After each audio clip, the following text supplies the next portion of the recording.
Hello, and welcome to the First Issue Club, your weekly comic book podcast where, just like Sue Storm, we love a good read. This is the podcast where we don't need Halloween costumes because we already freaks, baby. We be freaking.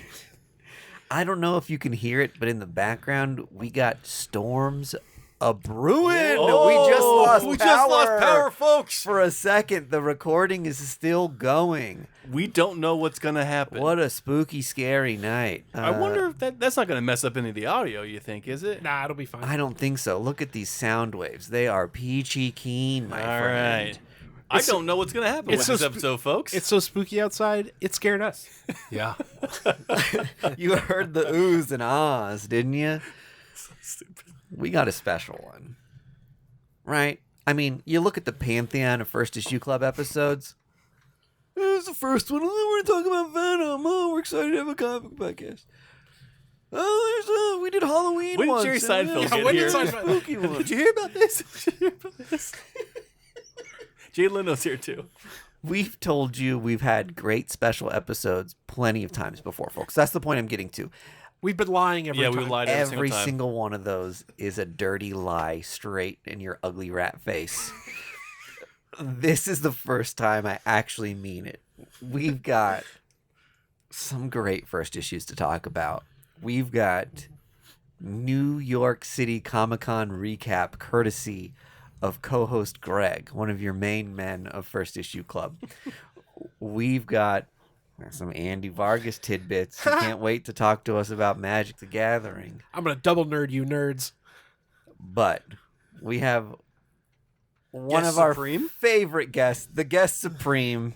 If there were a guest that held the Infinity Guest Stone, it would be Adam Hall of Boulevard Brewing Company. Welcome, Adam. Whistle! Everyone right now is really disappointed it's not CV Cebulski. They're like, wait, who the fuck is this guy? He keeps canceling on us. CB goes to the Patreon. You're on the main Okay, feed. okay. That's right. We are, in fact, enjoying some Juice Nova Superstellar IPAs from the Space Camper family of beers. An exciting new announcement for an exciting new beer that Adam has graciously brought to our taste buds.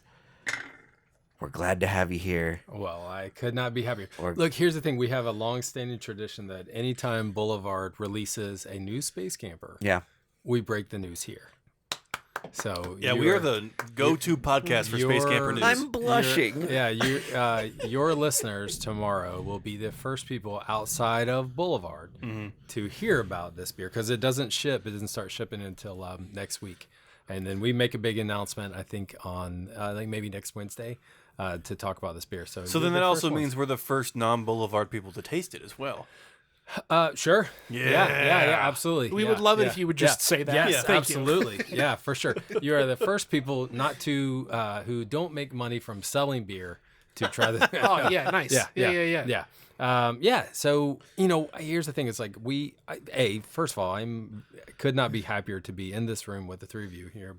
Three of my favorite people on earth. Oh, sweetie. And you guys know that's true. I'm not blowing smoke. I mean, We're actual friends outside the we podcast. are friends outside of work. Yeah. Well, I'll take the smoke. Yeah. Oh, well, there's smoke coming. there's smoke coming. I'm gonna bring some smoke. But I thought it would be really cool to bring. So each of these 6-packs are for you to take with you and chill and drink and at your leisure. So Space Camper Cosmic IPA. If you've been listening to First Issue for a while, you know about Cosmic IPA. You guys have been there from the start. Space Camper is almost 6 years old, and I think it was like 6 years ago. Yeah, that sounds about right. Almost 6 years old, and I think that we invited you to the brewery to come down when we launched Space Camper Cosmic IPA. Right. And then ever since then, we've had a loose partnership, right? I mean, like you guys have been there from the beginning. And last year at Comic-Con could not have been a cooler experience. Just being there with you, having your table like right next to ours, doing the really rad. I don't know, Mike, you haven't seen my desk at work, but it's now those little bullshit small ones that the printer made for us. That were, you know what I'm talking yes, about? yeah. So I have those are surrounding my desk, so I get to see them every day. So We're talking about our tarot cards that we cards, did yeah. for We're always with you. Comic-Con. So we had the bigger ones printed that you actually used at the con, which I hope that you still have. Yes. But when we sent the images to the printer, we're like, yeah, we'll print these for you guys. And the printer was like, no problem. We can turn these around in a day. And they sent them to us, and they were like, at Pea-sized. 1 inch by 2 inches. Yeah. And we're like, what? Yeah, you're like, no shit, you can do them in one Tarot day. for ants. So I was like, well, okay, well, I'm taking those because they're going to live at my desk. But yeah, so we, and then you guys were on our podcast Yes. when we launched Quantum Hop, our Imperial IPA, the big double 9.5%. So Juice Nova has been a beer that's in this. I'm going to open one up here just so you can. Is there another one that's openable? Wait, no, take that one. That's yeah, yours. buddy. You're not driving. Yeah, true. Juice Nova is Space Camper Juice Nova Super Stellar IPA. To the moon. Here, I'll pour a little bit, just in case you've forgotten what look it at tastes like. that. Andy, you have an empty glass? I'm okay. Okay, all right. So Juice Nova, Cosmic IPA, Space Camper Cosmic is your everyday IPA. It's drinkable, it's approachable, it's 5.9% ABV. Quantum Hop is a big West Coast kind of Imperial IPA, super hop forward. Juice Nova was designed to be exactly what it sounds like. It's really juice forward. I mean, you can tell like when we've opened up these cans, and there are 1, 2, 3, 4, 5, 6 open cans on this table right now. It just filled this space with passion fruit. This is meant to be super juice forward. So a lot of passion fruit. Andy hit the nail on the head. He's like, it's like cutting into a sliced mango. Yep. I mean, that was kind of by design. So it's really juice forward. It's also 9% ABV. So as drinkable as Cosmic IPA, but it stands right next to Quantum Hop with the alcohol. So it's boozy, but really juice forward and super drinkable. And Greg, you can't taste the alcohol. That's by design, Right. So we're really excited to launch this next week, but I'm mostly excited to be able to share it with you guys today, well ahead of the launch. So No, we've always said the IPAs from the Space Camper line just like are on a different plane of existence. They're super drinkable. This one in particular is just like the name says, so juicy, and like it just sits in the back of your palate. I know, like when you hear 9%, you think like, "Oh my god, it's gonna level me." And like most of the 9% beers I've had taste like kerosene or some kind of propellant. This is like the smoothest, like most tasteful IPA I've had. I can't stress enough how wild the aroma of it is. Yeah. Yeah, Like it's crazy, right? That is just something like I haven't experienced much with beers. Yeah. And another thing that's just nuts to me is I'm constantly surprised that every time we have you on and you show us a new Space Camper, I'm like, how can one line of beers have this many IPAs Yeah. that are of a singular family that taste so different? Like there's so Everyone many tastes different. Yeah, there's for so sure. many distinct personalities and different types of beers and different levels of ABV for different people depending on what you're looking for. Yep. And they're all good and they're all so distinctive, but yet they feel like a family. If you like one, then you might have a proclivity towards like a handful of the other ones. It's just such like if I wasn't sponsored by He by says Space while wearing Camper, a Boulevard Brewing Company hat. I'm a company man to my core. This is honestly like just like how I know when Tom King writes a comic book, I'm gonna put it on my pull list and I'm gonna like it. When there's a new Space Camper, I'm like, I know I'm going to drink I this. know I'm gonna like it. Yeah. It's Yeah, refreshing. And that's by design. I think you'd be surprised at how many, like, we brew beers on occasion on a very small scale. And like, if you come to the beer hall, there's a bar off to the side that's got test beers. Yeah. And those are beers that if they do well in the test bar, maybe they will go on later to be something. Most of the beers that are on the test bar are just that brewers want to make something. And you'd be surprised how many IPAs we have on there that, while good, we're like, yeah, this is great, but it's just like one that we did 2 years ago. And so it'll get DQ'd because it's too similar, because we can't continue to produce the same thing over and over. But usually when one stands out strong enough, then we're like, oh, and it's kind of also by design. So like Greg Garrity, who you guys met when you came on my podcast, when we talked about Quantum Hop, he has these ideas, and then the test bar allows him to brew something on a small, very small scale. There may only be like 20 kegs of it, and then we can get feedback at that bar. So we'll have it on tap, and it'll say like test juice IPA. I think this one was like test juicy double IPA. It didn't have a Space Camper name because we don't want to influence people. We don't want people coming in and be like, I love Space Camper. This says Space Camper, Oh, so I love interesting. it. So it'll say test whatever the style is.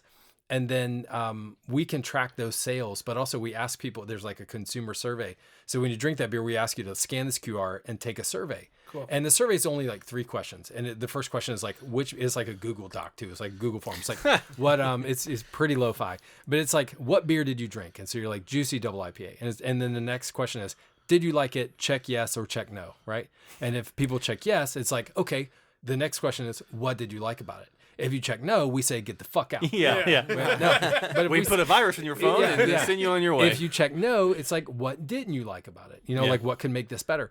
And so then at the end of every month, we look at like the sales of those 6 taps to see like, okay, what did really well? And then if we did, like we sold a hell of a lot of it, then we'll look at those surveys and see like, okay, of all the people that tried it, how many people liked it? How many people didn't like it? And if a lot of people liked it, that lets us know, and we can tell the brewers like, hey, you were onto something here. There is a demand for this. Or if most people said, no, we didn't like it, then we're like, okay, that was a fun experiment. Let's just stop it right there. Yeah. And so this one, Juice Nova, was on, I think it was like probably in May or June is when we had it on. And there was enough people that were like, it did bonkers well. Like people kept coming back and trying it. The ABV was a little bit different. The IBUs are a little bit different because we need to, again, we're not looking to like we Totally have to finish the things that are in like the everything is in test. development, Yeah, right? right. It's all like these are things that are, and it's happened before where we've had a beer that did really well sales wise, and then the question was split, like half the people liked it, half the people didn't. So then we're like, what did you like about it? Okay, let's keep that. Let's What did iterate people on not it. like about Yeah. it? Well, let's get rid of that. Yeah. And then that will go on, and then through a second round of trial. But this one on its own, it was like 90% liked it, 10% didn't. And the 10% people who are like, you like it? Why didn't you like it? Why I don't like IPAs? I'm like, why'd you buy it? Yeah. But Hey, dipshit. but no, I applaud people like wanting to try something new. But the people who liked it was like, oh, I liked how juicy it was. I like the ABV, or I like this XYZ. And we're like, okay, we know we can invest the time, energy, and resources to develop this beer further and then make it.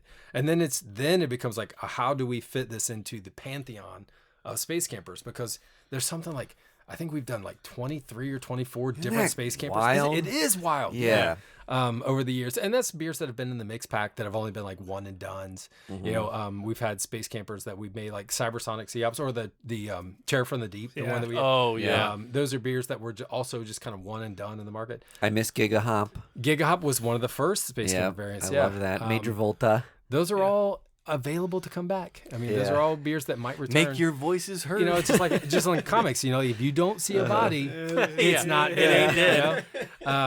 So those beers are always available to come back. But this one we thought was appropriate and was received well enough that we're like, let's, Cosmic IPA and Quantum Hop need another shelf companion, needs another, to kind of flesh it out. So year round. So this one we decided, let's make this and let's make it year round and see how it does. And I think that when it comes out, it's we'll- gonna go we'll start to all see it. crazy. I think to Mike's point, I think just the aroma alone is going to surprise people. Like, I love that Boulevard has a spot for brewers to just like goof around with Oh, like yeah. flavors and stuff. It's just like, guys, get silly with those barrels over Oh, there. Let's see what It's we the make. most exciting part of like going to the brewery for me, or Yeah. the beer hall that Boulevard has, is just seeing Yeah. that kind of like test kitchen style setup Let's off see to what the wacky side. shit Like- those guys are doing. That is just so fun. I think there's like one type of consumer that is like, oh, I'm going to a brewery and I'm going to try the flagship beers and get a little like sampling. 100%. And then you've got your like real heads who are just like well versed in all of the flagships and are just like, what are you doing? Yeah. Have a That's gonna separate cup to freak just like my bean. just spit in just so they can like get the flavor on their palate. Do you guys have Untapped accounts? Are you on Untapped at all? I Or were used- you ever? Do you I flirt used around to with be it? when Yeah. I used to have a whole You used love- a closet. I had a love affair with Flying Saucer and trying to Yeah. complete my like get two- a sauce, get a plate. 200 beers and get your plate on the ceiling. And I used to cellar tons of beers. And you know what's really changed in the last like 5 years with beer is the large format bomber bottle Yeah. has gone to the wayside. Yeah. And that was like, if you were a craft beer freak, you had a collection of like silk screen, 750 ml like bot- 40s. bottles that were, you know, some of them were aging, or you collected like, I remember there was an Boulevard Imperial Stout that got infected with Brett yeast, and everyone was like, I've got to get the 2017, it has Yes. Brett yeast in it and it's going to taste so. And my buddy had one that was aged 2 years, and we like had a party just to drink that one bomber. And it was Was that Love Child? We recalled it too. That was one yeah, that was it was recalled, really so there were people hard like, to I get your got hands one. on. Yeah. And I just loved the like community of that, and being able to like share like beers that like there's no way you're gonna open a 7. Yeah. Maybe, I don't know, some people, but Put a like straw in there. if I've got a poster behind Adam of Six Glass, and Oh, yeah. if I would have drinking a 750 ml bottle of Six Glass, I would be It'd be Andy and us out doing for the the show. weekend. Oh, yeah. I can't tell you the number of times, like when I first started Boulevard, a lot of our beers were in 750s. And I can't tell you the number of times I would like pop a 750 of like Imperial Stout or Yeah. BBQ, and then like start watching something on Netflix. And then at like 4 a.m, I wake up, Netflix is like, you still watching Drop Dead Diva? And I'm like, well, it was 3 hours ago. Like, of course. Yes, who won? Yeah. But yeah, no, there has been a real move away from the 750s. But Yeah. the reason I ask about Untapped is because there are people, even today, it used to be a lot more prevalent back then, but there are people that, so when we really, like, for example, let's use Juice Nova. So when we make Juice Nova, we have to submit the label to the government for approval because, and it's a, Just imagine Biden looking at that, just like, yeah, yep. It goes all the way up. I'm adding that to my Hey, wish buddy, list. I love that. But you know, it's there to it's a consumer protection thing, right? So because like anybody could say, hey, we made a double IPA and it's just a lager, right? Sure. And you would be pissed as a consumer if you're like, I Yeah. paid $12 for a beer and it's just, you know, a light beer, right? it's just a Bud Light. So you have to submit to the government. We have to submit this label, like the box and the can. We have to submit a full wrap, and then the recipe. We have to submit the formula for this beer. And so the government says, okay, the formula says it's a double IPA. It's this ABV. It's these ingredients. Yes, you can sell this beer with this label. Whoa. So like if we try to say like this is Imperial Stout, here's the formula for a double IPA, the government would be like, well, this is not the same beer, right? You're not. You're trying to pull one over on somebody, right? But when we submit these to the label, there's the Freedom of Information Act. So there are people out there who can find these labels when we submit them to the government for label approval. You're like It doesn't- sneaky Yeah, on what's getting It doesn't released. happen as much anymore, but like 10 years ago, there were like, you could, the blogs were dime a dozen where people were like, Boulevard's coming out with a new beer next year, and here's the label, and here's what the beer is. Whoa. Before the beer's even made, right? But what we would see happen is people would check them in on Untapped. People would be like, just drank a Juice Nova. I thought it was great. And we're like, we haven't even brewed this beer yet, man. Yeah. That is not. But people were trying to buff Be out the their ultimate you know, beer like, influencer. Yeah, Yep. it was wild. It doesn't happen as much. It still happens, but it doesn't happen as much anymore. But I wonder, like, does that kind of thing translate to the print world, right? Like, Yeah. like, you know, when people say like, oh, we're doing this run of this character, or like I saw one of the articles that you shared was that they're at New York Comic Con where they're someone is going to do a sequel or a follow up to Hush. Yeah, And I'm Jim, like, Jim Lee. So I'm wondering, is there someone out there that's going to, before it even gets printed, say that they've read it and then like do a review of it before it's even been released? Well, typically, we'll get reviewer copies in our email from publishers, and there's an embargo. Stop bragging. Yeah. Well, I do know C.B. Sapolsky.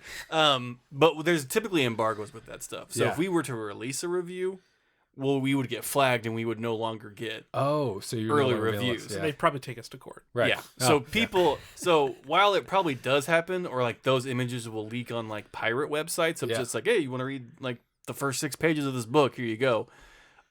Reputable sources such as ourselves wouldn't dream of doing that. Yeah. But that's why we're so trustworthy, Marvel and DC. So it could, but it honestly doesn't. It's not that because- common. Oh, that's no, great. It really no, I isn't love that. because we usually get review issues maybe a couple weeks, 3 weeks before the book comes out, and I think there's just like Is thing there a within the date? Do they say like on this day? Is it the release date Yep. that you're allowed to talk it's about? like or a day or two before where Yeah. your review can like hit sites. So if you've read it and you give a review, you can like submit your review. Oh, cool. But there really isn't like this draw in the community to like spoil something. That's awesome. which is I mean, honestly, that's something to be revered. I think. I think there's something to be said about that. That happens like day and date a lot of times. Like I want to be the first guy. Like I specifically remember Last Ronin. oh sure. There was a big spoiler about who the Last Ronin was. Sure. You know, the Ninja Turtle. And I remember there were 1 million people online who like went to their comic store at 9 a.m. to like open the book and just to tweet out like Yeah. the spoiler for that book. Sure. But that happens with like movies. Oh yeah, Yeah, too, totally. for sure. For I mean? sure. So, yeah, like, for sure. But there is like a concentrated effort to like have the fun of a comic book still until like the day of. Yeah. You didn't just stay off the fucking internet, which is just a good thing to follow for Oh, the I rest of think your so. life. That's You good know, the advice. internet was a mistake, folks. But I mean, that is like a fun thing to think about because if there were no embargoes in the the likelihood that we would get sued into oblivion, I would do it all the time. Oh yeah. Because I want that SEO, baby. I want them eyes on our sites. Before we pivot off, Oh, okay. I just want to say Hmm?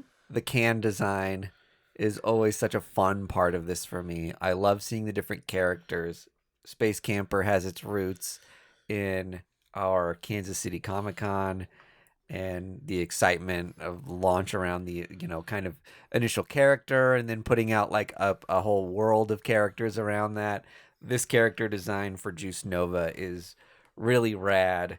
It's giving Utah Jazz. I love this like ombre of like the purple to red to yellow. Like can is so cool looking. She's So- really rad. One thing you'll notice about the year-round space campers, and this is if for people who are listening who are into space camper collecting these year-round They'll space connect campers like connecting covers of a are- comic book. it's all the same character, just different versions of her, yes. different like environments. So that is El Dorado, who is like if you have Space Camper Cosmic IPA with the classic '60s Silver Age spacesuit on. That's her official name is El Dorado. It's named after the hop variety in Space Camper. Quantum Hop is El Dorado after she's gone through some portal and come back and seen some shit, and she's like Furiosa out. Juice Nova is it is Space Camper in her Juice Nova form. So she is taking on this new kind of persona. The Dark Phoenix and has you'll visited her. see in March. Super Saiyan. Some spoilers here. In March, you'll see another year-round Space Camper come out. That's not 9%. That's 5%. So super drinkable, super crushable, really crisp. Again, approachable bitterness for an IPA, but and that Space Camper chill break. And that is Space Camper when she's like, I'm fucking done for a while. I want to hit the disco and I just want to dance the night away. Yeah. It's just Space Camper on holiday. And then in March as well, we have a non-alcoholic Space Camper that will be available year round. So Space Camper, the same Cosmic IPA minus the alcohol. And it's just that a is- blank can, right? It's just a blank can, yeah. And that is called Space Campers. That will be called when it comes out in March. It's Space Camper Non-Alcoholic Zero Gravity IPA. Oh, that's cool. so Zero, that zero is gravity fun. IPA is kind of a two different plays. Like zero gravity, obviously, is like weightless, but it's also when we measure sugar in beer, that we use a term called Play-Doh. So when you start brewing wort, there's a lot of sugar before you ferment, and you measure it in like this really old school way. You're measuring sugar density, and the sugar density is measured in Play-Doh. And so when they ferment, the yeast is going to eat the sugar and convert it to alcohol. So there's less sugar in the final product. So the Play-Doh is lower than the original Play. So there's original Play-Doh and final Play-Doh. But that's all. Another term for that is gravity, because they use a hydrometer, which is, it's a device that they put into a beaker basically that floats based on the density.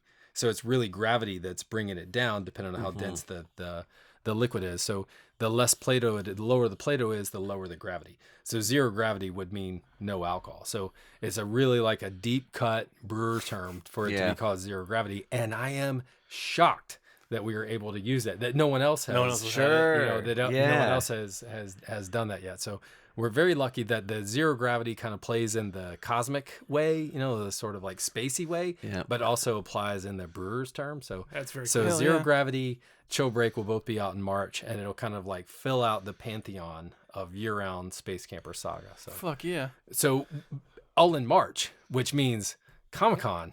Planet Comic-Con Yep, is Planet going to Comic-Con, be Kansas City, fucking Missouri. lit. You're going to be able to Because try all of all the those, new space 100%. campers. Yeah, it'll So be come to fun. Planet Comic-Con KC, you'll try Cosmic IPA, Quantum Hop, Juice Nova, Chill Break, and Yep. Zero Gravity. You'll get to meet Adam. We'll be there. Yep.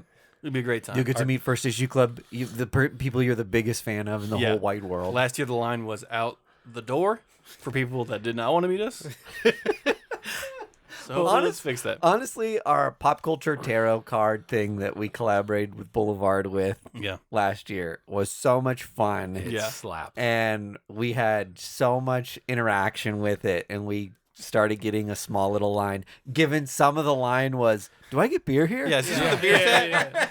Well, I think no, honestly but this do you year want to we do this? should give you some beer so that Yeah. you can give people. Like I mean, I'm not joking. I think that we should. Okay, wait. but- We'll talk details because yeah. Comic-Con's right around the corner. We don't want to give too much away. If you want to hear our whole journey last year with the Boulevard tent in Comic-Con and CB Cebulski and how fun he was to hang out with, join us over on our Patreon. Yeah, or go find the old episode.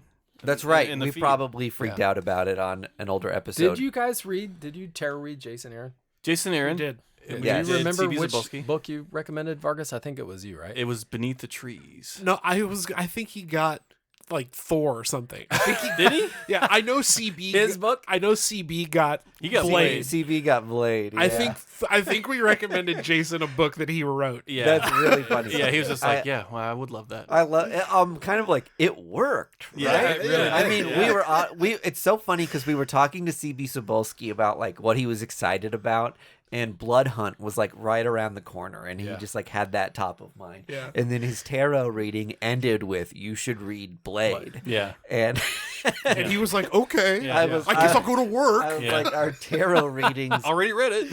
are like spot on. Yeah. They're really great.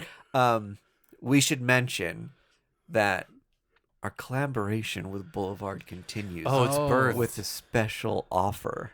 Tell 'em. Greg, Yeah, so starting now until the end of the year, we have been given a promo code FIC24, which gives you 20% off on the Boulevard online shop. So go to boulevard.com, find the gift shop tab, go there, get yourself some socks, posters, glassware, coasters, non-alcoholic beer, anything you want. Enter FIC24 at the end there, take 20% off courtesy of us. You're welcome. Yeah, we have to pay that 20% Yeah, at the end of the day. So I'll collect we, today. we paid $10,000 for this promo code. please make it worth our while. It needs to produce dividends. No, this is the first time we've actually had a kick-ass promo code, and like it's so fortuitous that Boulevard gave it to us because they've given us so much already that this is really exciting for us. So go use FIC24 at the Boulevard online shop. Get yourself some cool shit for the holiday. You know you won't have a beer nerd in your family that wants some cool beer stuff. Go check it out. Yeah, I wear so much Boulevard stuff. The design on a lot of the gear is rad. The pins and candles, Yep. coasters, posters, like so much rad stuff. Like I mentioned, I've got my 6 glass poster, which was featured in an issue of Print. If you're a graphic designer, you'll be familiar with like their annual issue that featured like all the best design by region, and that was a poster that I think they only printed like It was Hammerhead, I think. It was- Hammerhead that. Yeah. Yeah, they only did a handful of and they those. only did a handful of one, and it won like a Midwest award for graphic design, and I was lucky enough to get my hands on one. So proud owner of some really rad art that Boulevard is constantly producing with other local like rad businesses in Kansas City. So We keep it local. get your, so please get your hands on that go stuff while online you to our can. gift shop, boulevard.com, the gift shop there. And then if you want to do me a small favor, if you're curious, if you're interested, if you care, look for Boulevard at your local retailer. Yes! Because that's what we do is we make beer. So and if Well, you're hold buying- on. We're shilling, but don't tell people to buy the product that you're here shilling. No, but we want to continue this partnership with First Issue, and we want to continue to make great beer. So if you're looking for Boulevard and you can't find it, please talk to your retailer and tell them that you're interested to learn more. And if you can't find it, if you see something like Tank 7 on a shelf, but you don't see a Space Camper product, you can email us at fineales@boulevard.com. That will come to me, and I will reach out to your local wholesaler and find out why it's not on your retailer's shelves. Yeah. And that's FINEALES. Correct. Okay. Yep. And maybe one day we'll get a special Boulevard beer release. Can you Small imagine? keg called Nerd Tears. Nerd tears. I love it. Dry hopped with nerd tears. Yeah. Who's ready for some NYCC news? Please, let's do it. Longtime listeners will know that I missed last week's episode, and so it was. Or short time Or short- listeners. yeah. You could be a 1 week listener and know that, Well, they don't get the full effect. but they don't know who you are. Maybe. yeah, now you know. Introduce Let me, yourself, let me Greg. introduce Yeah. myself. They don't- I'm Greg. I'm here often, but not all the time, apparently. So I had been tasked to recap the NYCC news. So now, sit back, folks, and let me regale you with all the shit you missed. What a notebook. He brought a notepad. Breaking news out of NYCC: DC is all in and breaking out backs. Facts. It's been announced that there's going to be an absolute Martian Manhunter and an absolute Green Lantern. Martian Manhunter will be written by Denez Camp, and artist is Javier Rodriguez. We got Louis in the studio. First Issue Club Dog. Louis had something to add. And then the Green Lantern book is by Al Ewing and Joni Lindsay. Did you guys see the promo art for that Manhunter book? No. It looks It's wild. insanity. So I guess the Martian Manhunter book's going to be like an invasion of the body snatchers kind of thing. Yeah. That's great. I love that they're expanding the absolute line of comics. Like Yeah. to me, I kind of figured it would be something where we'd get the Trinity, it would happen real quick and be over. But it is, given the first handful of issues that I've been able to read so far, like Right? loving that they're expanding the thing. That is a really rad cover. And then we also got Absolute Flash, which is by Jeff Lemire and Nick Robles. And what's interesting about the Flash one is Wally's the only Flash in the Absolute universe so far. And there may not even be a Speed Force yet. Yeah. So everything that I hate about the Flash is gone. So I may actually enjoy this all the Absolute goofy Flash. nonsense? Yes. Where they actually fight time for whatever reason. I'll try to avoid a tangent, but yes, like every Flash book I pick up now, I'm just like, no, homework. Yeah. Like I was so excited for Cy Spurrier to write The Flash because he's one of my favorite writers, and The Flash is a character that like I've never quite found the right entry point for. And it was immediately like, oh my god, there's so many different Flashes and so much like information surrounding the Speed Force. But yeah, the idea of like a fresh new universe Flash is very exciting. Dumb it down for us. Yeah.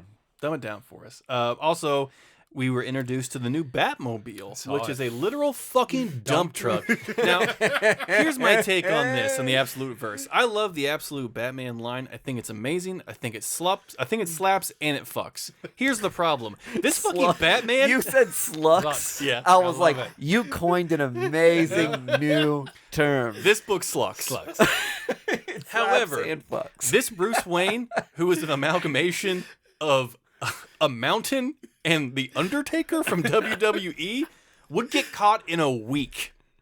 You cannot drive sure. a literal monster truck through a downtown metropolitan area and not have anyone follow you, or at the very least throw a fucking air tag on that thing while you're driving away. My guy, your brain is already too wrinkled for absolute Batman. You need to smooth that bad boy out. Yeah, that's that is could not be more well put. Listen, I'm the dumbest guy I know. Okay? I love how Scott Snyder, this entire experience has been so far. That this guy is like, I understand stupid, fun, monkey brain men. Yeah. Listen, we had a show about the death metal Yeah. spin-offs. We all know the dumb. Yeah, Murder Machine. I mean, Yes. this Batmobile is giving Batman Murder Machine, which at the Yes. time you were like, is DC completely jumping the shark with the death metal stuff? Yeah. And yes, in the funnest way possible. Yeah, they jumped the shark, but then they circled the entire globe. Yeah, Go they back just around. the trajectory. Yeah. It was like the car in Greece. It just kept going. Grease 3. The shark is a car. Grease 3 is just like, where did that car end up? We're in These space. poor bastards. Um, Sandy, I think we're close to Mars. Sandy? No! She died! When you honk in space, no one can hear it. Some other notable DC news. Just like Greg's like, moving on, please. Al Ewing and Steve Lieber are doing a Metamorphosis book, or Metamorpho book. Yeah, Metamorpho, yeah. Looks amazing. And then Jeff Lemire and fucking Diego Orthagan is doing a JSA book. Just some notable things. I'm always a fan of JSA comics. For somebody who is like, if you are someone who gets frustrated by Justice League and how much DC knowledge you maybe like need, or how much you need to be kept apprised of what's going on in all the mainline books, I always feel like JSA gives you this like cool team of somewhat alt characters it's a golden age. that feels dudes, yeah. that feels a little, it feels enough divorced from like the politics of the rest of the DCU while still feeling like a big event team up book. Right. And I always love JSA for that. Yeah, and apparently Jeff Lemire's JSA book will be doing a crossover with Mark Wade's Justice League Unlimited as well for like a couple books, which is fine. As much as I love like Jeff Lemire's indie stuff, it is really exciting when you have these creators go back to like the big publishers to do something fun. Just like Scott Snyder for a while kind of disappeared into His horror stuff. independent Yeah. work, and it's like, oh my god, My guy, you gotta make Batman yoked. absolutely killing it with this stuff. Yes. And Metamorpho is apparently going to be a primer for him showing up in James Gunn's Superman. That's Oh, really? That's the Cool. reason they're doing it. So Oh, that's I- amazing. I don't think it's like a tie-in or anything to the movie, but they a- introduced it as like, hey, who is Metamorpho? Read this book and find out. Interesting. Breaking news out of NYCC: rotten resellers ruin Peach's prize. oh, Now, yeah. if you aren't aware, there was apparently fisticuffs in front of a Spectral comic book retailer booth where they were selling their retailer exclusive, which was a Peach Momoko Spawn cover. People that are buying this were immediately able to flip it for $300, and originally buying it for $40. The story goes that this book was only available to attendees, which means just regular people who bought tickets. However, retailers would go in and buy those regular tickets and then sneak in line and buy too many copies to go sell at their own booth. And so the fisticuffs actually was between two retailers posing as attendees because they couldn't get their covers This is the same thing that happened 2 years ago. 2 years ago at NYCC, right? So here's my discussion. When do we stop doing retailer exclusives then? Because this has just seemed out of control. No, it's just if you're a retailer and you're selling another retailer exclusives, you're kicked out of the con. Okay, so con swap. Just con chopped out. Yeah. Okay. Right? I mean, that's the solution. Because the problem is always people going up to the booth and buying 16 copies and selling them. Like, Selling them at a premium at their own booth when Yeah. the whole joy is to go to the booth that's selling them and getting them while they're available. yeah. I mean, this is kind of on the original retailer selling the thing Yeah. to be like, we're gonna limit you to a singular copy. And I don't know if like this eventually becomes a thing where if like cons are gonna protect the con goers and the integrity of the experience. Do we get QR codes on our badges moving forward? And for our badge, you're only allowed to buy one comic per QR code you have. You know what I mean? Yeah. Like, you just buy one copy, get back in line, buy another copy. Like, make them suffer. And then if you're reselling it at your own booth, you're kicked out. I say give every booth runner a hammer. Oh, yeah. A big hammer. Nice. And that they can use at their discretion. And if they see some shenanigans, pop them on the head. Actually, I like Be the this. size of like Harley Quinn's hammer. Yeah. Nerd fights. Yeah, just let them. Yeah, we can videotape it, make more money. Stuff like this is on one side. There's two sides of this coin, in my opinion. Sad to All right, hear. Two-Face. Get out of here. How dare you? Actually, honestly, if we could take a step back, Oh, Harvey, come on. there's two sides to this. One, it's really sad, and I love like when I go to a Comic-Con, being a good person. Yes. My interpretation of Comic-Con Mike is D, like, good boy. this is a safe space. Everyone's letting their freak flag fly, and this is the place you can do it. And not only not be judged, but have other people be like, I love what you're doing here. And like, that's like makes my eyes well up when I go to a con and just like experience like people being themselves to the absolute fullest in a way that's like when you go back out on the sidewalk in Like, well, time to put the hoodie back on. in Boston after Boston Comic-Con, immediately like someone's like yelling at you and being like, Weirdo! yeah. Like, And you're just like, damn it. oh, it was like a safe dream world in there. Yeah. And I know that's not everyone's experience at Comic-Con because there's creeps and jerks everywhere, but like you want it to be as much of a safe place as possible. And it sucks. But there's also a side of it that is like Let them nerds fight. kind of like Peach Momoko has quickly become an icon of comics. Like the moment she is having and what she is to like this corner of the world zeitgeist is so big, and it is one of those things where like you think back and you're like, remember the girls passing out on Ed Sullivan seeing the Beatles or Elvis? Yeah. Like, remember people fighting for a Spawn cover that Peach Momoko did? Right. And there were 1,000 copies made of it. Like, that's not like an incredibly small amount for like modern comic books. Like, ratios of covers are done all the time that are like, there's only 100 copies of this or 200 copies of this, Right. and you're paying like $50 for them on eBay. Like, there's 1,000 copies of this, and people are engaging in physical violence to get it. It's kind of a sign of like how alive the industry is now and how big of a fandom there is for like a particular person that's doing something very cool at the moment.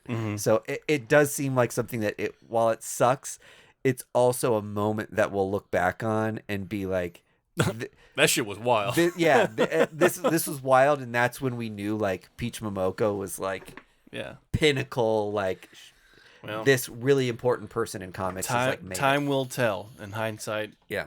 is always 20/20. Right. Oh, more breaking news from NYCC, folks, proving that nothing stays dead in comics. Vertigo is back. Yeah. So jazzed about Originally this. shuttered in 2020, it is. God, only 4 years I ago. know, it's wild, It seems right? like forever. It does ago. seem like a fucking long ass time ago.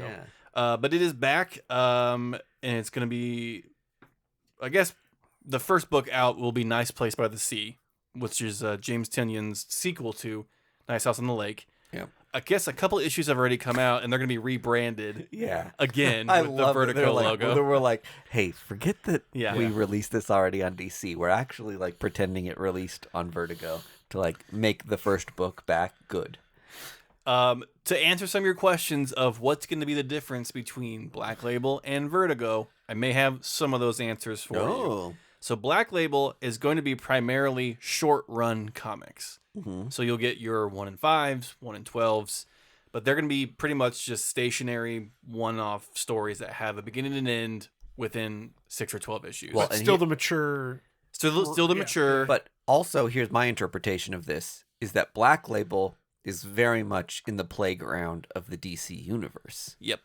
Yeah. Yes. And then so Sorry if I stepped on the toes no, of your you're news good. drop. And so Vertigo is going to have the Sandman Presents umbrella underneath it. Yeah. So you'll get your House of Magic, your Sandman stuff. That will all be there. Plus, any creator-owned ongoing series will be under Vertigo. Yeah. I don't think it's going to really dip its toe into any of the DC stuff, which will go right to the Black Label Yes. off-brand, which is Right. fine. And I guess makes it probably a little easier for DC to label stuff that they want kind of more of their creator-owned indie stuff. I wonder if they're dragging Constantine back to Vertigo though. That would be the only thing I would see because it's technically Sandman, Loosely. So then, It started in It started Swamp its own, Thing, right? Yeah. but it started at Vertigo. No, well, Swamp Thing, Swamp Thing was Swamp Property Thing was, C. but the Swamp Thing that was John Constantine was through Vertigo. Yeah, was it? Yeah. all of Hellblazer was all Vertigo. Yeah, it's Well, Hellblazer was Vertigo. It's a weird little. But John Constantine's first appearance was DC Was proper DC in mainline. Swamp Thing. Yes, Yeah. but he really got his footing within the Vertigo. Don't Don't you well actually Don't me? try to BS Jesus a Christ. harder BSer, my man. Uh-oh. Oh, a guys. page has flipped. We're More moving more on. breaking news. More breaking news from NYCC. DC goes quiet as sequel to Hush is announced with Jim Lee and Jeff Loeb. I called this Yeah, you did. 2 episodes ago. I said Zdarsky's out. Zdarsky's out of Batman. Jim Lee's coming in. Everyone fucking laughed at me. They said Jim Lee? Jim Lee's gonna be writing Batman or drawing Batman. Well, fucking black and white right here, folks. Well, in a sense, he's not writing mainline Batman. Yeah. Wait, they're doing Hush in mainline? They're doing- Starsky is quitting Batman. He's No! off Batman. 157 is 57, 67 is his last issue. Oh, I did not realize that. and Hush 2 is happening in mainline Batman. So let me go. So there's a 4-page prelude in JLU number 1. Yeah. Which is the Okay. Hush prelude, JLU? Justice League Unlimited, Oh, okay. the Mark Waid book. or Unlimited. So there'll be a 6-issue Hush series, Uh-huh. and then a 6-issue wrap up after it to finally put a pin in all the Hush stuff, which I know people are just screaming for. And that's all that Jim Lee has committed to that we're aware of. Yes. Okay. And apparently he's been working on this since like last summer. So some of the issues are done. Yeah. Like I'm guessing half of this thing's fucking done. Probably. Because you don't want to put that man on a Yeah. on a timeline. So we always knew Chip Zdarsky basically had an exit date and probably had like a plan to work towards. Apparently, he told DC he was quitting Batman at C2E2. Basically, like, Really? Yeah. Wow. Uh-huh. I read a little. He said like March or April, Interesting. Wild. So- I and they convinced him. They basically were like, do one more arc, and this last arc that he's Yeah. doing is like basically his wrap up. And to- I read an article that explained why Batman was going for two times a month because they wanted Chip Zdarsky's run to be like fully done. I do like that Chip Zdarsky got the family back in a mansion, but it's like not the original Mhm. Wayne Manor. Like it is kind of cool. They kind of like ultimately worked their way back to the thing, Yeah. but in a way that wasn't like let's just like push the reset button. Mhm. I thought that was interesting. I think Zdarsky's Batman line, once reviewed when done, will be like revered as maybe one of the best Batman runs in a long time. He made Zurin Arg make sense. Like Yeah. Which honestly, brah, fucking fuck. Give that man his flowers. Yeah. All of the Grant Morrison stuff, I was just like, you're like, that's one of those things where you're like, this is either the best thing I've ever read or the worst thing I've it can ever be read. both. That's the genius of Grant Morrison. All praise to the snake I'm god. not sure which. I remember I had a buddy who was in a creative writing class in college, and he would constantly turn in papers that the professor was so perplexed by that he would be like, you're either a genius or the worst student I've ever had. And so I'm giving you a B minus. That's where you want to be. Whoa, man. I'd take that every day of the week. I don't know. This is mumbo jumbo. Page turn. Breaking news out of NYCC. IDW goes gaga for IP stories. Yeah. The new IDW Dark line has partnered with Paramount, so they'll be doing sequels to such movies as A Quiet Place, Event Horizon, Sleepy Hollow, and The Twilight Zone. I'm going to say Event Horizon again, because getting a sequel to Event Horizon, Yeah. I never thought that would happen. A backdoor Warhammer Yeah. 40K book. I'm so stoked about that. I don't know what Event Horizon is. Event Horizon They is open like a portal to hell in space. yeah. Okay, interesting. Where we're going, we won't need eyes. It's the guy from fucking Jurassic Yeah, Park. Sam Neill Sam Neill, Yeah. just being Sam Neill. and Samuel L. Jackson. Yeah. In Was it addition, Sam Jackson or was it? Oh, no, it was Lawrence Fishburne. Lawrence Fishburne. That's right. Yeah. so easily confused. Also, we'll begin a sequel to 30 Days of Night, Yeah. Fallen Sun. And then a sequel to Beneath the Trees, Where Nobody Sees, Rite of Spring, which, of course, IDW is going to beat that horse until it's dust in the ground. Yeah. Beneath the Trees was one of the biggest hits for IDW in the last probably 3 years. Since 30 Days of Night. Since 30 Days of Night. We're looking up Event Horizon pictures right now. I mean, the stills are kind of stunning. The like, movie's so it- good. it- the it's very good. cinematography, It's- like amazing in this. Yeah. Yeah. yeah, it's Yeah. a pretty wild I story. can't believe It's I a haven't bit of a seen mind this. fuck. Yeah. You ever seen Legend with Tim Curry? It's the sister show to Yeah, this. same vibe. Definitely. They both got big red guys in them. Yeah, dude, that's true. Yeah. It is. There's a lot of like sensitive content cards on this stuff. It reminds me. That's the before and after right there. Yeah. Yeah. yeah, There it is before, after. it reminds me a lot of like Hellraiser. Yep. It's very Hellraiser. Yeah, I can see that. Scroll. I mean, just look at that thing. Up, up, up. Bump. Yeah. Oh God, yeah, that's horrific. It's so good. Hellraiser is one of those things where like some of those movies are just some of the worst movies I've ever seen and have totally. no redeeming qualities. They're like Most so of them are the worst. so movies. boring, not fun to watch. Yep. But there's something about a couple of them that are just like, yeah, there is something absolutely here. Did you watch the new one? Yeah. How The was it? Hulu one? Yeah. Yeah. I loved it. It's cool. Was it good? It's very yeah, yeah. I thought it was really cool. I think it was like critically panned though, wasn't it? Like I I don't mean, think it. so was the original Hellraiser. Oh, that's Like, true. That's a fair point. Yeah. Yeah, you have to be like a guy to get it. you Yeah. know? I did see that the Predator movie is getting a sequel. Yeah, Predator 'cause- Badlands. Yeah, because Blade got well. Shit-canned. Yeah, Prey was always going to get a sequel, but they replaced the Blade movie spot Mhm. with Predator Badlands. Which, by the way, that's not breaking from NYCC, but that movie did get Pushed. pushed indefinitely. Yeah. I don't think it's ever coming out. Has there been any production on that? To Yeah. your knowledge? They've lost 3 directors now. Jesus, And 2 that's not writers. good. Yeah. It must be terrible. Yeah. The rumor on the street is Mahershala. that Mahershala Ali is terrible to work with. Yeah, Oh. Like, he's just kind of a pill. Yeah. So, Huh. who knows? Next up, breaking news from NYCC. Uh-oh, my pages are sticking together. This is good information. Thank God Somebody this buy isn't- time. Ugh. Marvel is doomed in 2025. Ryan North and RB Silva will be writing a 5-issue mini called The Rise of Emperor Doom, probably leading into the new Fantastic Four movie that will be coming out in later 2025. They want you to get comfortable with the idea of who the hell Doom is. Yep. my biggest takeaway from the whole Doom is Emperor of Earth is Strange Academy is becoming Doom Academy, Oh, that rips. and they're moving it from Louisiana to Latveria. That's cool. Yeah. So this is actually set 6 months after Blood Hunt. Oh, okay. So he's still the Sorcerer Supreme. Yeah. Yep. He declares himself Emperor of the World, and everyone just seems kind of cool with it. Well, what are you gonna do? Yeah. Do you defy Doom?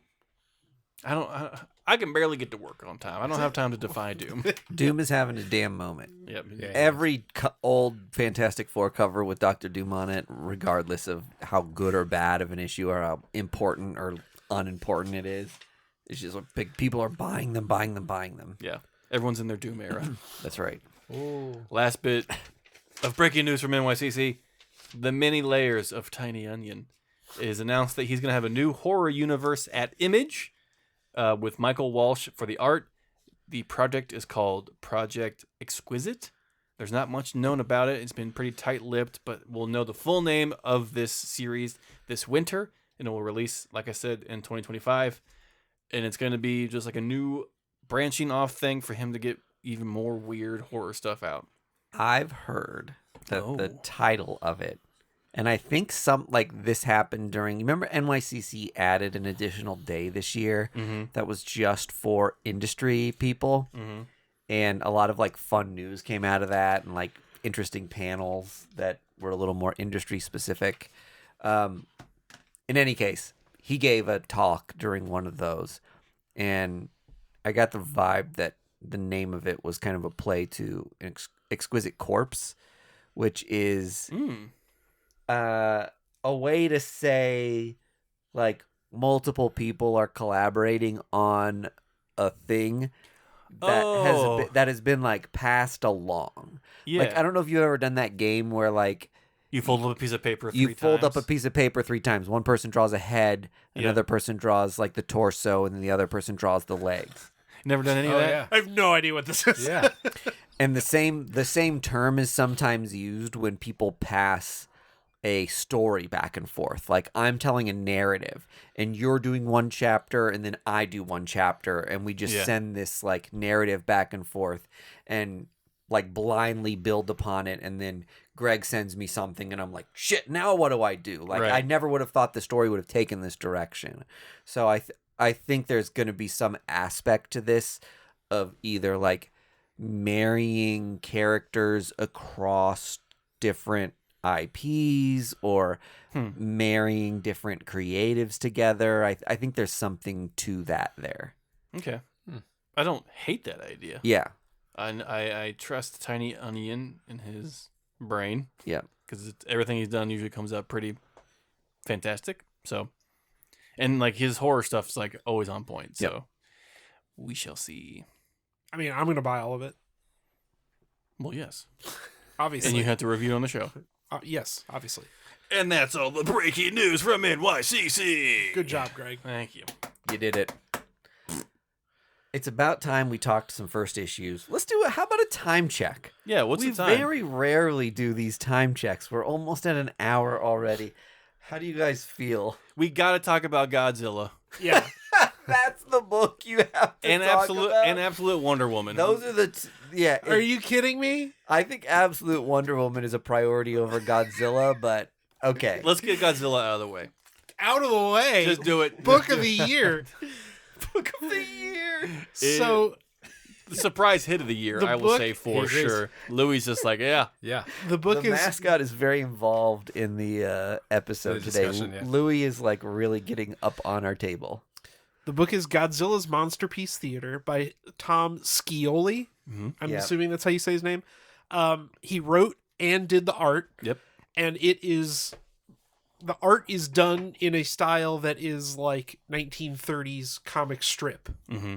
But the story is The Great Gatsby. the Great Gatsby clearly. from Great Gatsby gets attacked by Godzilla, and Daisy disappears, and he recruits a team of Thomas Edison, Sherlock Holmes, a cyborg who is oh my god, not Vern Jules Troyer. Verne, Jules Verne, Verne yeah, as a okay. cyborg, Uh-huh. and the time traveler from H.G. Wells' The Time Machine to fight Godzilla. Like a It's given League of Extraordinary Gentlemen. That- Yes, correct. Yeah. But they're fighting Godzilla. All right. And it is the craziest concept for a book that has no business working as well as it does. Yeah, because it's written in the style of The Great Gatsby, like the book. Mm-hmm. So it very much feels like I'm in 8th grade again, Mm-hmm. Okay. reading it. Yep.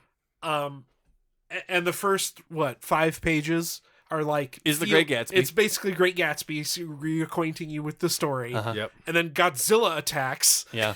and it takes a distinct left turn. Yeah. Sure. Yeah. Yeah. It's like the lost chapters of The Great Gatsby where Yeah. he invents Godzilla. Yeah, but it's just a whole hell of a lot of fun. Yeah. There's so much intellectual property stuff I roll my eyes out, and then there's a level that just like just injects itself with steroids to a point that I'm just like, how do I not like Yeah, how do I this? ignore this? there's no way I can get away from this. Well, and the fact that it's so bought into the bit. It's like if they did like a like- crossover between like Pumpkinhead and the M&Ms. Every Yeah. page Oh, looks yeah. like this. Yeah, it's Right? so rad. The art is, I mean, it's all in. The writing style is all in. It just, you can't help but be enthralled. Yeah. And it's done with such reverence Yes. for Great Gatsby and Godzilla. Yeah.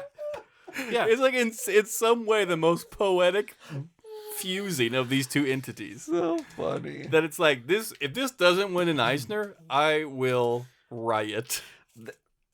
Such is the medium of comics, right? Like, I love the idea that someone can invest themselves into a project that does something like this for such a specific type of person and a specific audience, and not just like destroy their life, right? Like, This is all consuming for you them. think about people who just are like, movies are the ways that you. Gray look like.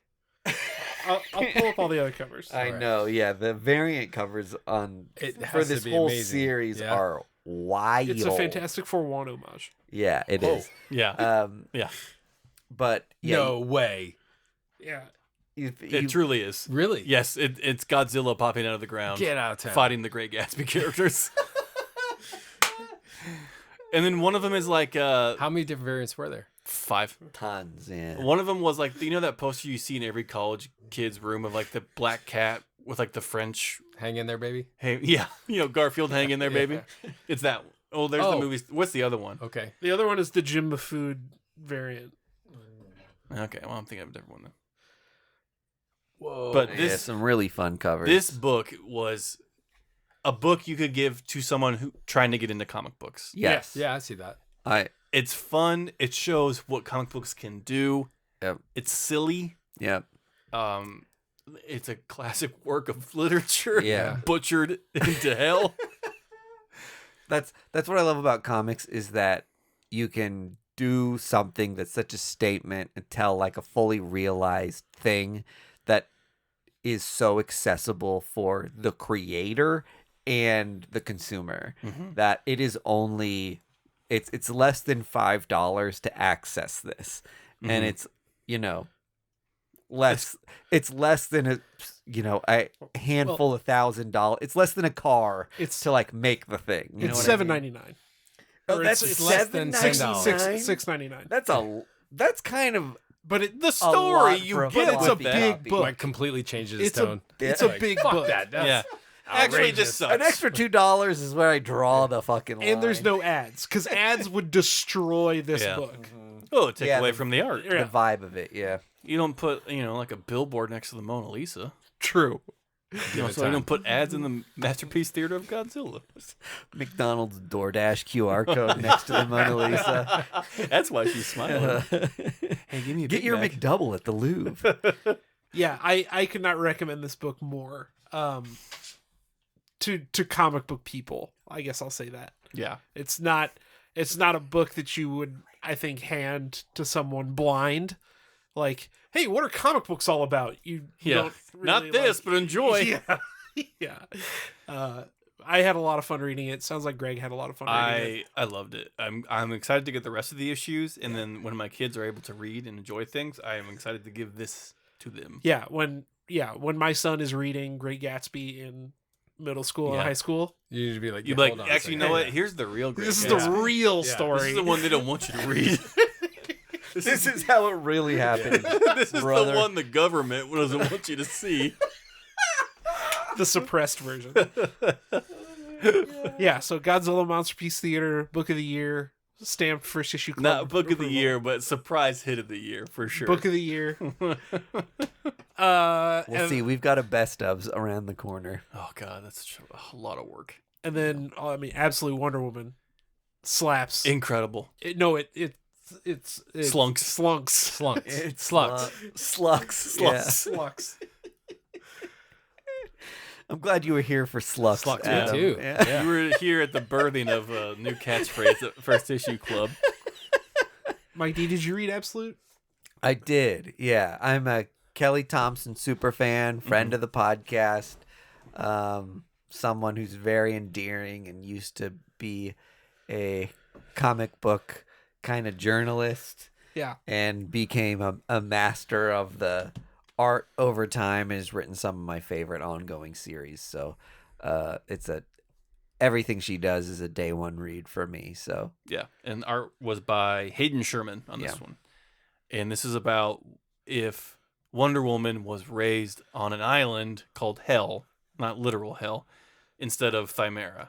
Yeah. This is a world wherein kind of like the Greek gods of mythology exist and have an island that like people are banished to Yeah. to like die or rot, Mm-hmm. more or less. Yeah. And the Amazons are kind of I don't know, Taken. shunted from the They were The taken by Zeus into his prison. yeah, they've fallen out of favor with the gods, and Diana was taken from them as a punishment, and two, it's just like this person's a very powerful symbol of the Amazons and what they could become, and yada yada, and banishing her to hell kind of puts her out of the zeitgeist of Yeah. People's knowledge. yeah, exactly. They don't want her to be a symbol of hope yes, and power. right. That's and- how I read it anyway. So they gave her to Cersei, Cersei. on Hell, thinking that Cersei would just let this poor baby die. And Well- initially she was going to. Right, and then she saw how fucking strong this baby was, and she got this little egg in her head of just like, well, I'm going to raise this little girl to be just the most powerful thing on earth. Yeah, one of the interesting things about this book was that it was like a meditation on what love is, while also being a very like metal badass, like kick Yeah. some ass Yeah. comic. It was so interesting to see the contrast in narratives that were going on, like present day, this like badass version of Wonder Woman with like blood rubbed across her eyes as war paint is kicking absolute ass. With a giant Final Fantasy VII sword. Yeah, the sword is totally badass. And a Pegasus that's made out of bones. Yeah. And then hopping back and forth to that, and this woman who was given a baby that she didn't care anything about, like discovering love for the first time by like, you know, slowly raising this person and finding what it is to like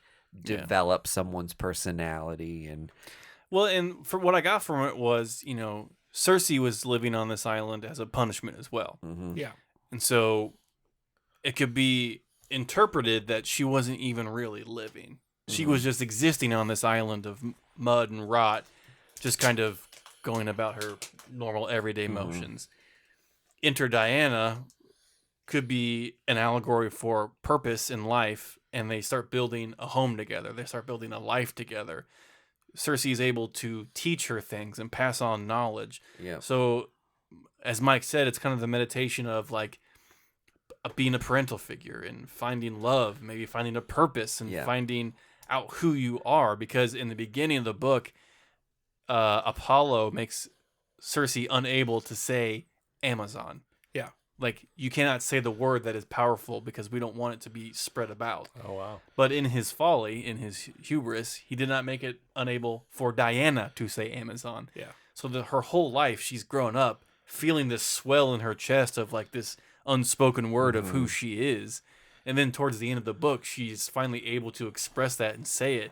And Yeah. it felt like a very badass, huge moment Totally. of just like, I am an Amazon. That's- You're just like, fuck yeah, you Yeah, are. that- Like, let's go kill some the whole shit. thing boils to this idea that like there's an idea inside of me. Yeah. And like, what am I missing? And she knows that like ultimately through like reading, exploring, developing relationships, that this idea of being an Amazon is something that's like so core to her being. And the like say it out loud moment is, and she's like Amazon, and she's like say it out loud again, I'm an Amazon, and then you like cut to present day, and she's like Amazon, She's like, huge blade, huge blade, kicking cut, some ass. cut. It was just, I was just like, oh yeah, those panoramic.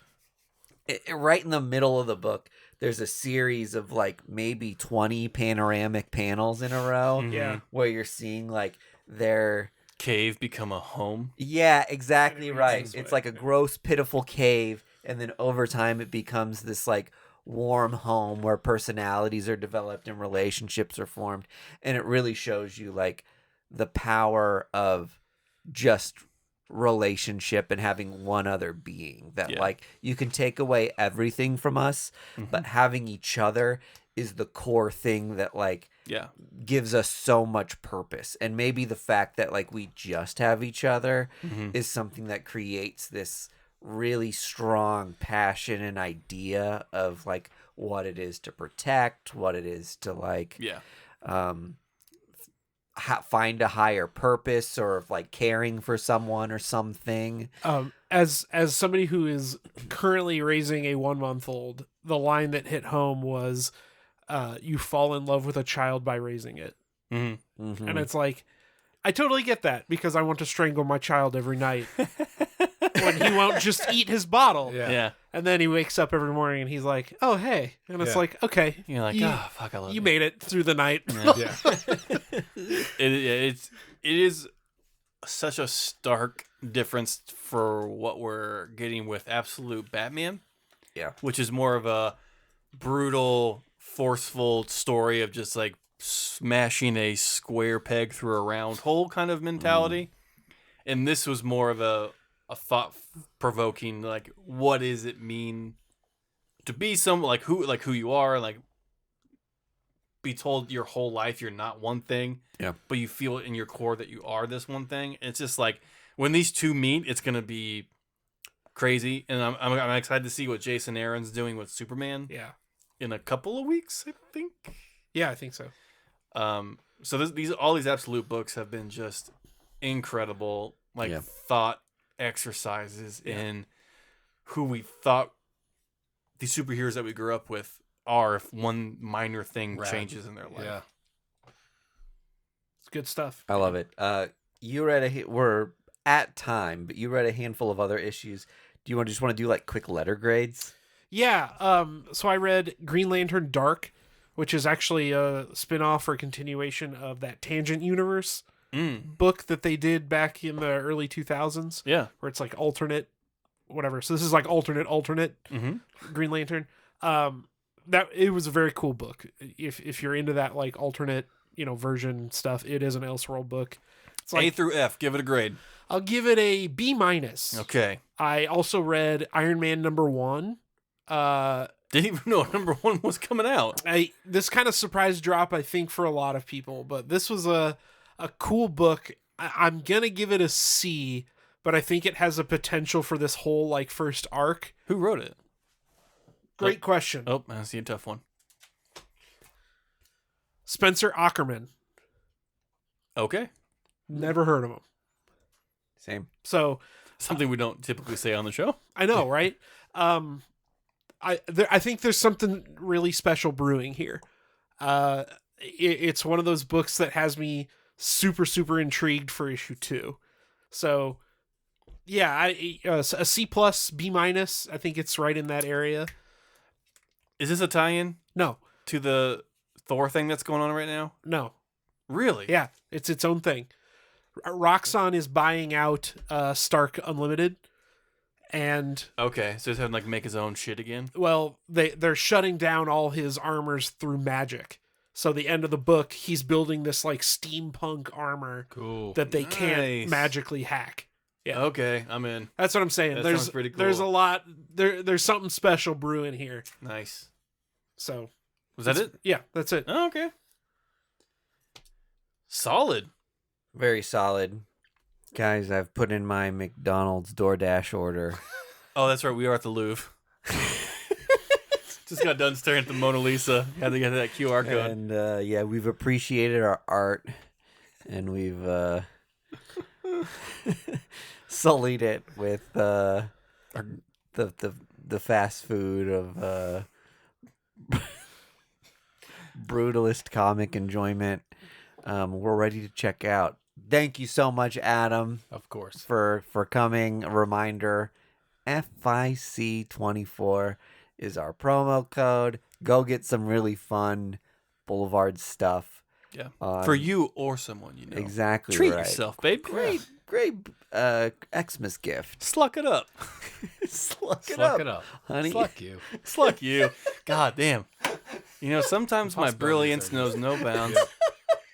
If you want more Adam, go to the Patreon, patreon.com/firstissueclub. We're on YouTube, Spotify, Apple, everywhere you want us, we're there. Adam, any final thoughts? No, thanks so much for letting me come on and chat with you guys for a bit. I want to do it again sooner, so don't wait until we have a new beer. Let's do this a monthly thing. Okay. All right, monthly thing. Adam's on the show. Decreed it. A passing comment became a monthly curse for you. Curse, come You've on. been slucked. You've been slucked. See you next week. Bye. First Issue Club podcast is brought to you by Boulevard Brewing Company, the people responsible for our favorite drinks, the Space Camper Cosmic IPA family of beers. Our show is edited and produced by our hosts Mike DeStacy, Greg Lichtig, and Andy Vargas. You can find us on social media at First Issue Club, and you can join the supporters who keep our humble podcast going on our Patreon at patreon.com/firstissueclub.